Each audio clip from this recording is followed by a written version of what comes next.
Aramazing. I'm Aramina, an actress, wife, mom, health advocate, and entrepreneur. Nalaman ko yung products through social media.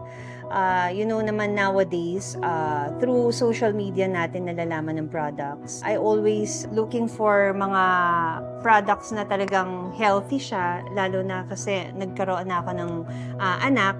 So gusto ko yung mga kinakain namin sa bahay, healthy.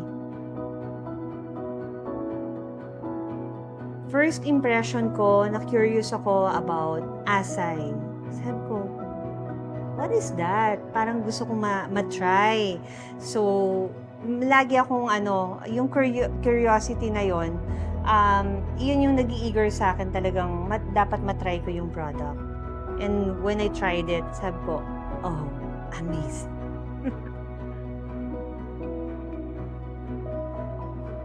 Part siya naging daily routine ko kasi hindi nyo man natatanungin, hindi ako ma-water intake. So, naghahanap ako ng alternative ng drinks na healthy, which is itong acai berry with bacopa.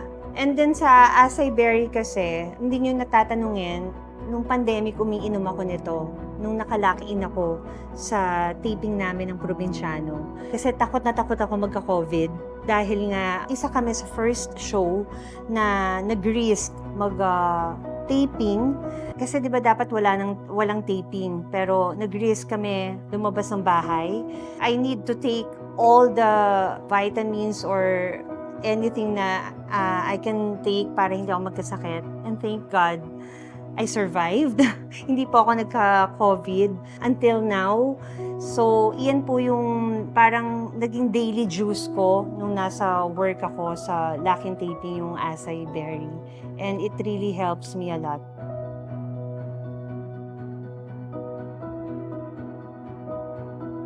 Well, of course, drinking this acai berry, I'm not getting any younger. I have a kid, and I'm planning also to have another kid very soon. So I need to have more strength and para sa work ko and para sa kids ko. Talagang i-claim ko na, no? I have a stepdaughter also. So kailangan kong maging malakas para sa pamilya ko and para sa work ko and sa mga taong natutulungan ko din.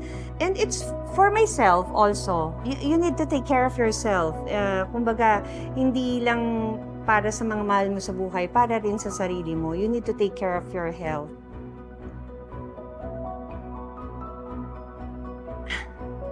What do you think of me?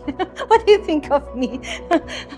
I don't want to imply, pero maraming nagsasabi, iba yung changes ko, iba yung look ko ngayon, parang iba yung skin ko ngayon, iba yung... Basta parang hindi daw ako na nasa age ko. Para daw akong, nung time ko, mga 20s, 20s, o diba? Siguro yan, living a healthy life. Talagang, you need to choose what is right for you, what is good for you, lalo na if you have a family, if you love yourself. Sabi ko nga, I don't want to endorse na hindi ko iniinom ang isang bagay. I was really shocked kasi iniinom ko siya talaga. As in talagang, oh, wow! I've been drinking this for years. Talaga. And they've been asking me, saan ako kumukuha? Sabi ko, bumibili ako. Honestly, may na-try akong ibang brand na may acai.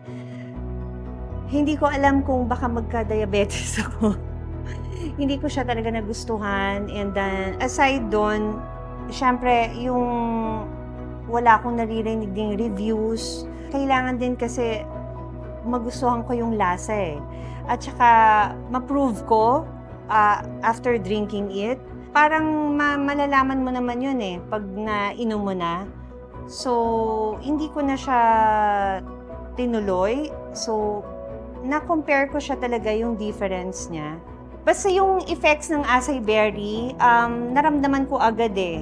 Pag naramdaman mo yung benefits niya, i-continue mo talaga inumin eh. You will not continue na inumin siya pag wala kang nararamdaman. So, that's why continue ko siyang iniinom. I feel better, I look better. I think I need to keep drinking acai berry. I can say drinking acai berry is amazing in life. My message is you can try it for yourself so you can see the benefits of acai berry. I am Aramina and I am worldwide.